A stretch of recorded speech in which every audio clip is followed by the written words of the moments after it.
하나님의 말씀을 붙들고 사는 사람 반드시 축복받는 줄 믿습니다. 여러분, 왜 하나님의 말씀을 따라가고 하나님의 말씀을 붙들고 사는 인생이 이 복된 인생이냐? 여러분, 하나님의 말씀은 내 발의 등이요 내 길의 빛이시니라 그랬습니다. 이 어두운 세상, 정말 죄악이 관영한 세상 가운데 한치 앞을 알지 못하고 살아가는 우리의 인생에 정말 하나님의 말씀이 아니면 안전한 삶을 살아갈 수 없는 거예요. 정말 그 하나님의 말씀이 아니면 웅덩이에 빠질 수밖에 없어요. 죄악의 웅덩이에 빠지고 파멸의 웅덩이에 빠지고, 그리고 분별력이 없는 것입니다. 깜깜한 어두운 환경 속에서 사물을 분별하지 못하는 것처럼 하나님의 말씀이 아니면 도무지 분간을 할 수가 없는 것이 이 세상이에요. 믿습니까? 그래서 우리 예수님은 참빛이시다 그랬어요. 그래서 여러분, 요한복음 1장 9절에 보면 예수님이 이렇게 말씀하세요. 참빛 곧 세상에 와서 각 사람에게 비치는 빛이 있었나니. 그분이 누구예요? 예수님입니다. 요한복음 12장 36절, 빛을 믿으라 그리하면 빛의 아들이 되리라 그랬습니다. 여러분, 요한복음 12장 46절에 보면 예수님께서 나는 빛으로 세상에 왔나니 물은 나를 믿는 자는 어둠에 거하지 않게 하려 함이로다 그랬습니다. 할렐루야. 나는 빛으로 세상에 왔다고 말씀하고 있습니다. 그러므로 말씀이 곧 하나님이시오. 하나님이 곧 말씀이시오. 이 하나님의 말씀만이 우리의 삶의 빛이 되기 때문에 밝히 우리의 삶을 밝혀주실 수 있는 이 하나님의 말씀을 붙들고 사는 사람은 결국 승리하게 되는 것입니다. 그러니까 깜깜한 데 다니는 사람하고 밝은 빛 가운데 다니는 사람하고 어떤 사람이 자유하게 살 수 있겠어요? 그래서 오늘 이 본문 말씀은 하나님의 말씀을 모르고 사는 사람과 하나님의 말씀을 따라가는 사람의 이 차이를 아주 분명하게 교훈을 해주고 있습니다. 그래서 이 시편 119편을 여러분들이 계속 묵상하시잖아요. 그럼 말씀의 축복이 임하는 것입니다.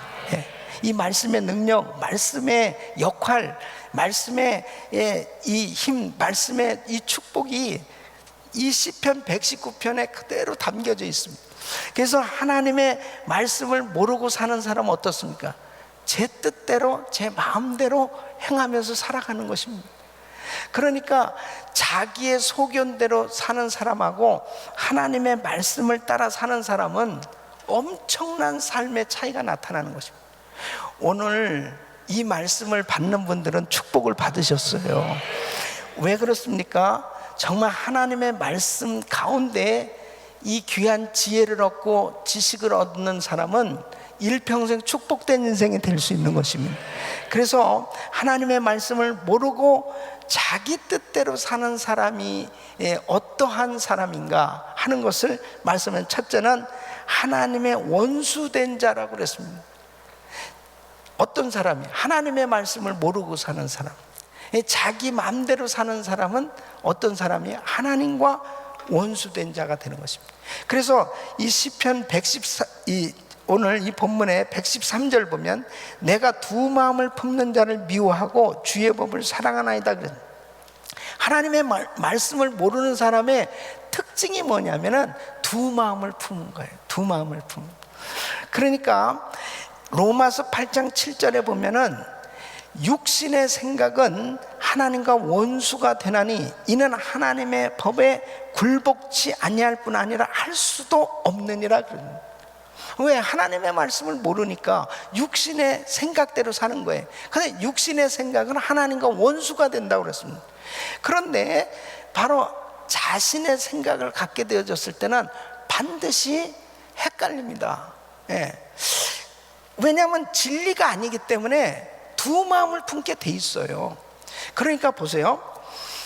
열왕기상 18장 21절에 보면은 엘리야가 아방 시대에 이 갈멜산에 이 바알과 아세라 선지자들을 모아놓고 그 다음에 많은 이스라엘 백성들이 몰려들었습니다. 그때 그 백성들한테 이렇게 결단을 촉구하는 것입니다.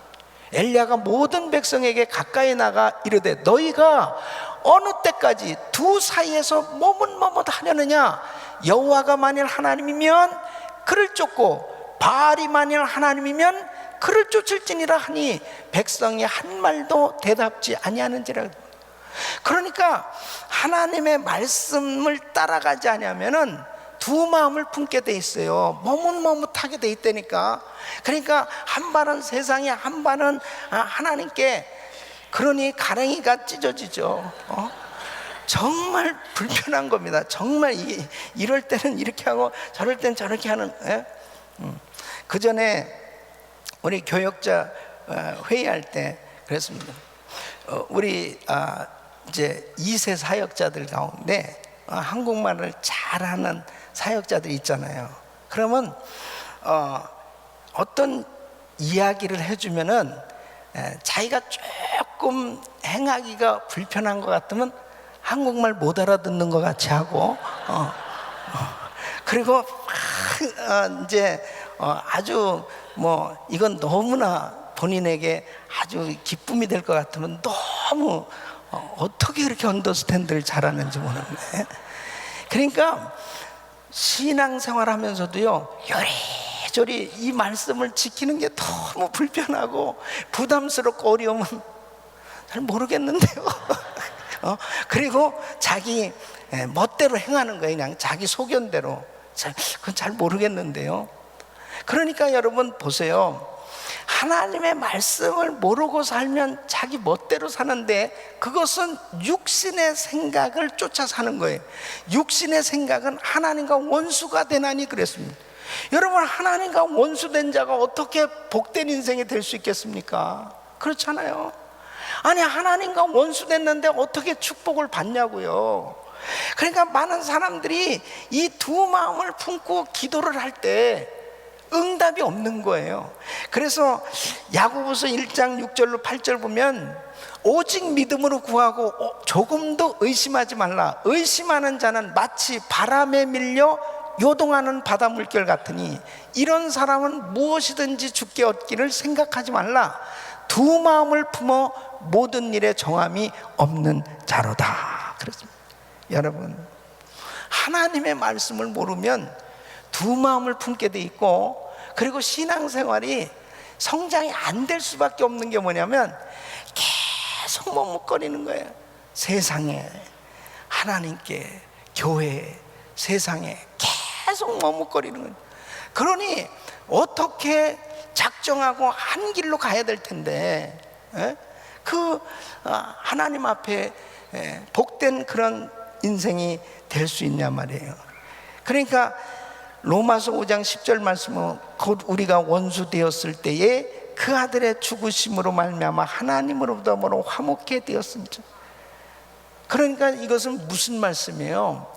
하나님을 모르고 살 때는 우리도 하나님과 원수된 그런 관계에 살아갈 수밖에 없었다는 것입니다. 그러니까 내가 이렇게 하나님 안에 살고 있는데 하나님의 말씀을 쫓아가면 하나님의 복된 인생이 되어지지만 하나님의 말씀을 모르고 자기 소견대로 살아가면 하나님과 원수된 삶이 되어지는 것입니다. 그러니까 여러분, 어떤 사람들은 이런 부분에 대해서 내가 하나님 아들인데 내가 하나님과 원수인가? 그런데 하나님의 자식인데 삶은 하나님과 원수같이 사는 그런 인생이 될 수 있잖아요. 여러분, 자식들도 그렇잖아요. 분명히 내가 난 자식인데 이 자식은 내가 너무 사랑해요. 그런데 이 자식이 부모의 말씀을 거역하고 살면 부모하고 원수를 맺고 사는 겁니다. 그러니까 부모의 마음 가운데 축복이 흘러가겠느냐고. 그 아들을 생각하면 근심만 되는 거예요. 그러니까 성령님을 근심케 하지 말라는 것이 바로 뭐냐, 말씀대로 살아가야 될 텐데 말씀을 거역하고 말씀을 외면하고 살아가니까 바로 하나님과 원수된 그런 인생이 되어지는 것입니다. 그래서 하나님을 모르고 사는 사람은 하나님과 원수된 자로 살아가고 있다 하는 것입니다. 두 번째는 하나님의 멸시를 받는 인생이 되는 것입니다. 그러니까 뭐예요? 하나님의 멸시를 받는다면 얼마나 허무하겠어요. 여러분 시편 오늘 이 본문의 118절 보면 주의 율례에서 떠나는 자는 주께서 다 멸시하셨으니 그랬어요. 멸시하셨으니 저희 괴사는 허무함이니이다 그랬습니다. 여러분 괴사란 말은 뭐예요? 그릇된 거, 속이는 거, 거짓말. 이 무엇인가 이것이 인생의 보람이 있어 보이는 일들인데 나중에 보니까 이렇게 괴사를 부리며 살았던 것은 다 허무한 것입니다. 그러니까 여러분 보세요. 얼마나 많은 사람들이 허무한 목표를 쫓아서 그렇게 괴사를 부리면서 살아가고 있는지 모릅니다. 그것만 잡으면 될 것 같았는데 나중에 보니까 하나님의 말씀을 외면하고 사는 삶의 결과는 결국 허무한 인생이 된다는 것입니다. 여러분 해밍웨이의 노인과 바다라는 책을 뭐 대부분 다 읽어보셨겠죠. 그 내용이 그거잖아요. 한 노인이 바다에서 열심히 물고기를 잡고 있었습니다. 여러 날 물고기를 잡으려고 해도 잘 잡히지 않았는데 정말 온갖 노력을 하면서 드디어 큰 물고기를 잡게 되었다면 이 물고기를 이제 배에 매달아 가지고 항구로 탁 돌아옵니다. 얼마나 기뻤겠어요. 그런데 와서 보니까 이 물고기 뼈만 앙상한 거예요. 뭐예요? 상어떼들이 오는 동안에 습격을 해서 그걸 다 고기를 뜯어 먹었습니다. 그 노인이 얼마나 허탈했겠습니까? 그렇게 고생해가지고 그 물고기 잡았는데 보니까는 이게 뭐야? 여러분 우리의 인생이 그렇게 뭔가 헛된 목표를 정하고 살아가는 인생들의 그 허무한 삶을 상징적으로 그려놓은 거잖아요. 그러니까 하나님 외에 다른 어떤 것, 하나님이 기뻐하시는 그 말씀을 기본으로 한 목표를 정해놓고 살지 않는 인생은 지나놓고 나서 보면 다 허무한 인생이 되어지는 것입니다. 믿습니까? 그러니까 요한일서 2장 16절로 17절 우리 같이 한번 읽어보겠습니다. 시작. 이는 세상에 있는 모든 것이 육신의 정욕과 안목의 정욕과 이생의 자랑이 다 아버지께로 쫓아온 것이 아니요 세상으로 쫓아온 것이라. 이 세상도 그 정욕도 지나가되 오직 하나님의 뜻을 행하는 이는 영원히 거하느니라. 아멘. 세상의 육신의 정욕, 안목의 정욕, 이생의 자랑, 그런 것들을 끊어서 사람들은 얼마나 노력을 합니까? 그러니까 괴사를 부리며 사는 거예요. 속고 속이고 사기치고, 그리고 끊임없이 뭔가 그것을 내가 잡기만 하면은 이룰 수 있을 것 같이 그렇게 노력하고 사는 것입니다. 여러분, 한국의 세월호 사건으로 인해 가지고 나라가 정말 온통 만신창이가 됐습니다. 그 유병헌 씨가 결국 시체로 정말 이 뼈만 앙상하게 남은 시체로 그렇게 발견됐잖아요. 그 어마어마하게 많은 곳곳의 재산과 그 어마어마한 그 많은 것들을 모아놓고 왜 그가 지탄을 받습니까? 그런 배를 운행하면 안 되는 건데 더 돈들을 더 많이 벌려고 하다가 그냥 한 번에 그 무고한 어린 아이들의 영혼까지 다 그렇게 생명까지 잃어버리게 되어지는 그런 비참한 결과가 온 것 때문에 사람들이 분노하는 거잖아요. 뭐 정상적으로 모든 것이 운행되어진 가운데서 사고니까 뭐 어떻게 하겠어요. 수많은 그런 교통사고들은 많이 일어나고 있는 거니까 어쩔 수 없는데, 너무 사람들이 붕괴하는 게 뭐냐면 그런 배는 운항이 되면 안 되는 건데 어떻게 그럴 수가 있느냐, 그런 것 때문에 사람들이 분노하는 거예요. 근데 결국은 너무 허무하잖아요. 진짜 시체를 어떻게 죽었는지도 모를 사망의 원인을 이 판명 불가할 정도로 그렇게 과학이 발달해서도요, 어떻게 죽었는지를 알 수 없다는 거죠. 그냥 뼈만 남은 거예요. 그러니까 결국은 하나님의 말씀을 기초로 하지 않고 자기의 소견대로 뭔가 이 세상에 이 헛된 목표를 추구하고 사는 인생의 마지막의 결과는 허무밖에 없는 것입니다. 그러니까 솔로몬이 전도서에서 헛되고 헛되니 헛되고 헛되도다 그러면서 마지막 부분이 뭐냐면 젊은 날의 창조자를 기억하라 그랬습니다. 하나님 잘 믿는 것이 결국 인생이 가치 있는 그런 보람된 인생이 된다는 거죠. 그렇게 세상의 모든 것들을 다 가진 사람 아니겠어요, 솔로몬이. 그런데 결론적으로 얘기하는 것은 다 헛되다는 거죠. 그래서 젊은 날에 가능하면 일찍이 정말 하나님의 은혜를 알고 하나님의 말씀을 따라 살아가는 인생이 복된 인생이 된다는 거예요. 여러분, 얼마나 많은 제가 목회를 하면서요, 제일 막 안타까울 때가 어떤 때인지 압니까?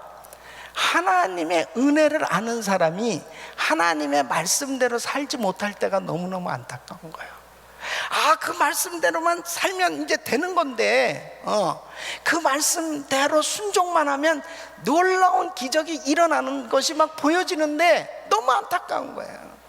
그게 안 되는 거예요. 그게 안 되고 자기의 소견대로, 자기의 생각대로, 자기의 주장대로, 자기의 고집대로 그냥 가는 거예요.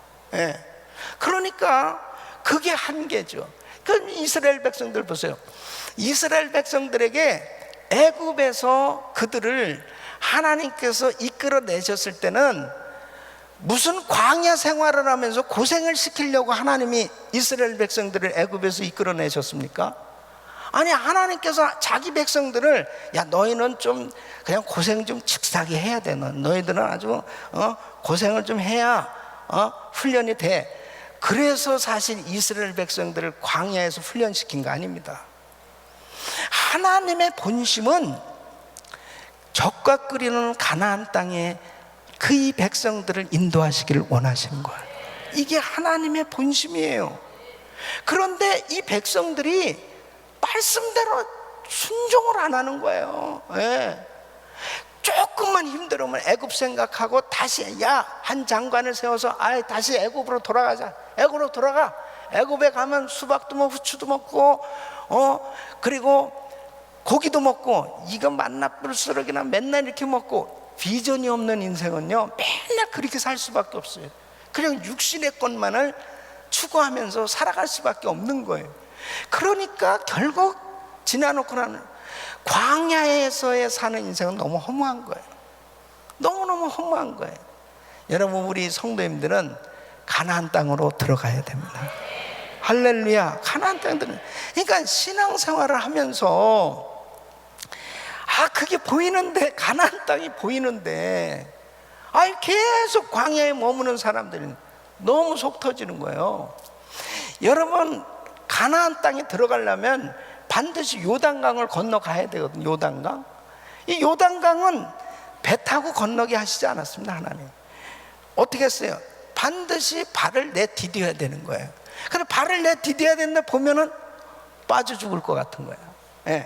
그것도 그냥 졸졸졸졸 물이 흐르는 그런 시냇물을 건너라고 하면 얼마나 좋겠어요. 딱 가보니까 물이 범람하는 겁니다. 그러니까 못하겠다. 그런데 한번 딱 발을 내디디니까 물이 갈라지잖아요. 여러분, 하나님의 능력을 체험하시길 바랍니다. 하나님의 말씀에 순종이 되어야 하나님의 그 말씀의 능력을 경험하고 나면 그때부터 자신이 생겨진 거예요. 이게 자꾸 안 되니까 계속 광야 생활이야. 계속 광야 생활. 어쩔 수 없어요. 그러나 이제 목회자 입장에서는, 목사님 입장에서는 그냥 다 데리고 가나안 땅 가고 싶은 거예요. 다 데리고. 제가 볼 때는 모세도 머리가 많이 빠졌을 것 같아.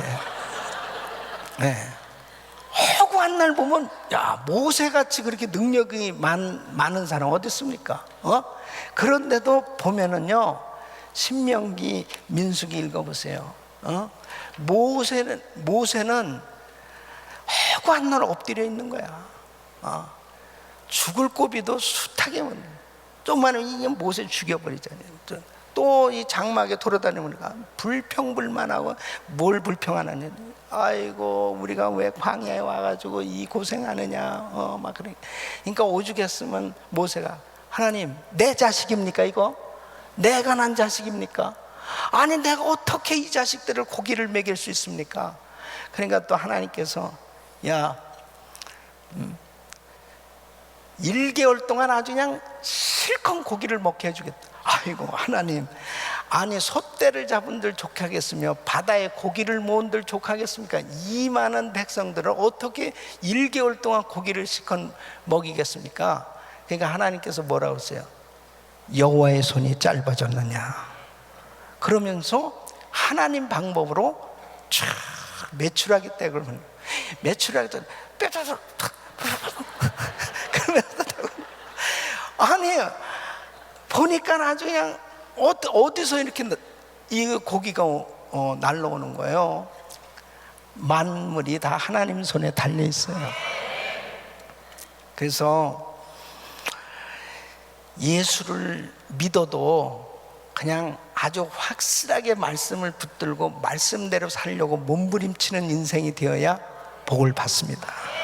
끝장을 봐야 돼요. 그냥 이 말씀 붙들고 적당하게 신앙생활하면 안 돼요. 그냥 끝장을 봐야 돼요. 가나안 땅 일단 들어가고 봐야죠. 가나안 땅 들어가고 봐야지. 하나님이 가나안 땅 약속했으면 가나안 땅 들어가고 봐야지. 아니 그냥 가나안 땅에 보이는 그 앞에서 그냥 머물러 있으니까 이게 얼마나 답답합니까? 모세도 가나안 땅이 다 보여지는 거기에서 결국은 죽었잖아요. 얼마나 안타깝겠습니까? 그러니까 하나님 앞에 기도를 하는 사람들은 응답 받아야죠. 예? 아니 응답을 받아야지. 응답을 받기도 전에 무슨 뭐 이렇고 저렇고 할 게 뭐 있어. 응답을 받아야지. 그러니까 사탄은 응답을 받지 못하도록 교란을 시키는 것입니다. 계속 기도 못하도록 끊임없이. 그러니까 하나님의 약속의 말씀을 확실하게 붙드는 사람이 결국은 허무한 인생이 아니고 가치 있고 보람된 인생이 되어지는 것입니다. 여러분, 세 번째는 말씀을 모르는 그런 인생은 악인의 길, 버림받는 인생이 되고 만다는 것입니다. 그래서 115절 말씀 보면은 너희 행악자여 나를 떠날지어다 나는 내 하나님의 계명을 지키리로다 그랬습니다. 119절에 보면은 주께서 세상의 모든 악인을 찢기같이 버리시니, 그래서 찢기같이 버리시니, 여기서 이 찢기라는 말은 은 같은 것을 정련할 때 나오는 불순물이에요. 그러니까 금속 쓰레기라고 볼 수 있잖아요. 그러니까 결국 하나님의 말씀을 모르고 사는 인생은 이렇게 쓰레기처럼 버림을 받을 수밖에 없는 그런 인생이 될 수밖에 없다는 것입니다. 정말 이런 말씀을 생각하면요, 야, 참 말씀을 모르고 그냥 자기 소견대로 자기 생각대로 산다는 것이 얼마나 죄악된 인생이 되고 있는가, 얼마나 허무한 인생을 만들고 있는가 하는 것을 알 수 있잖아요. 그러니까 누가복음 16장에 보면은 부자와 나사로가 부자는 호화로에 연락하며 살았습니다. 부자라고 해서 잘못된 게 아니에요. 하나님의 말씀을 모르고 산 인생이었다는 거죠. 근데 나사로는 가난했지만 하나님을 아는 사람이었어요. 죽었는데 이 나사로는 낙원에 갔고 이 부자는 음부에 들어갔어요. 지옥에 들어갔습니다. 너무 고통스러우니까 자기 형제들이 생각났어요. 제발 우리 형제들에게 제가 좀 다시 세상에 내려가서 그 형제들에게 이곳에 오지 않도록 제가 이렇게 좀 전하면 어떻겠습니까? 하나님은 허락하셨어요, 안 했어요? 허락 안 했어요. 뭐라고 그랬습니까? 누가복음 16장 29절 보면 아브라함이 가로되 저희에게 모세와 선지자들이 있으니 그들에게 들을지니라 그랬어요. 여러분 보세요. 저희에게 모세와 선지자들이 있으니, 모세와 선지자는 뭐예요? 하나님의 말씀을 전하는 교회와 주의 종과 성도들이 있으니, 예수 믿는 크리스찬들이 있으니 그들이 전해주는 그 말씀을 들어야 된다는 거예요. 그러니까 여러분 보세요. 살았을 때 회개할 수 있는 기회가 있는 거예요. 살았을 때. 그러니까 내가 살았을 때 돌이킬 수 있는 기회, 회개할 수 있는 기회가 있지, 죽으면 끝이라는 거예요. 죽으면 기회가 없습니다. 죽으면. 그러니까 내가 항상 주님 앞에 이 회개의 기회를 놓치지 않도록 끊임없이 하나님 앞에 순간순간마다 십자가 앞에 나가서 주님의 보혈로 우리의 자신을 씻는 시간을 가질 수 있기를 바랍니다. 그게 가치 있는 인생을 만드는 겁니다. 저는 제가요, 하나님 만나고 난 다음에 야, 나 예수 안 믿었으면 어떻게 될 뻔했나, 너무너무 끔찍한 거예요. 저는 진짜 충격을 받았습니다. 하나님 나 안 믿었으면 어떻게 될 뻔했어. 근데 하나님 안 믿었을 때요, 뭐 하나님 믿는 사람들은 진짜 우습게 알 뿐 아니라 뭐 교회 목사는 뭐 아주 우습게 알고, 그 다음에 하나님도 뭐 내가 잘 모르니까 얼마나 오만방자하게 살았습니까? 그런데 그렇게 하나님과 원수된 자로, 그리고 하나님 앞에 버림받은 인생으로 결국 심판받고 지옥 갈 수밖에 없었던 그런 내가 예수 그리스도 안에서 정말 새 사람이 되고 거듭나고 하나님의 자녀가 되어서 이렇게 하나님의 말씀을 쫓아 살아갈 수 있는 인생이 됐다는 것이 얼마나 축복을 받았습니다. 저는 이것만 한 가지만 해도요, 나는 지금 죽어도 여한이 없습니다. 왜? 죽으면 천국이니까. 여러분, 이렇게 하나님의 말씀을 모르고 사는 사람과 하나님의 말씀을 따라가는 사람은 완전히 차이가 나는 것입니다. 자, 그러면 하나님의 말씀을 따라가는 사람은 어떤 축복을 받느냐? 120절 말씀을 보니까 내 육체가 주를 두려워함으로 떨며 내가 또 주의 판단을 두려워하나이다 그랬습니다.